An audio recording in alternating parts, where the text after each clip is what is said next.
British जेव्हा भारतात आले तेव्हा दिल्लीमध्ये मुघल बादशाह होता, पण तरीही ब्रिटिशांना भीती पुण्याची होती आणि त्याचं कारण होतं मराठे.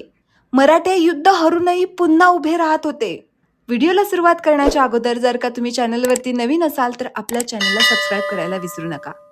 चला मेन व्हिडिओला सुरुवात करूयात. मुघल साम्राज्य कागदावर तर मोठं होतं, पण प्रत्यक्षात एक कमकुवत बादशाह होता. दरबारातली कट कारस्थानं होती, जुनी संत युद्ध पद्धती होत्या आणि म्हणूनच ब्रिटिशांनी मुघलांना कधीच आपला खरा शत्रू, मोठा शत्रू मानलंच नाही. पण तिथेच मराठे म्हणजे एक राज्य नव्हतं, मराठे म्हणजे एक विचार होता. ब्रिटिशांनी मराठ्यांना घाबरण्याचं पहिलं कारण होतं त्यांची वेगवान युद्धशैली. अचानक कुठेही हल्ले, गुरिल्ला युद्ध, पुरवठा मार्ग तोडणे अशी तत्व ते अवलंबत होते.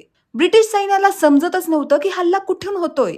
दुसरं कारण होतं मराठे संपूर्ण भारतात पसरले होते. दिल्ली, बंगाल, राजस्थान, दक्षिण भारत. एक राजधानी नाही, एकच राजा नाही. ब्रिटिशांसाठी हे सर्वात मोठं संकट होतं.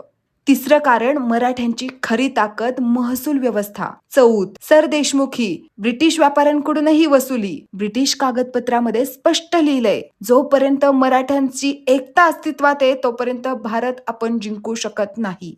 आणि तेव्हा ब्रिटिशांनी वापरली खरी रणनीती. मराठ्यांशी थेट युद्ध अत्यंत धोकादायक आहे हे त्यांना कळलं होतं. म्हणून त्यांनी काय केलं? फोडा आणि राज्य करा तत्व वापरलं.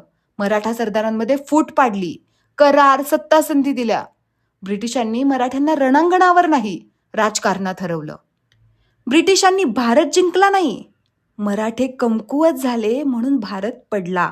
जर मराठे एकत्र राहिले असते ना, तर भारताचा इतिहास काही वेगळाच असता. माझ्या या वाक्यावर तुमचं काय म्हणणं आहे हे मला कमेंटमध्ये सांगायला विसरू नका.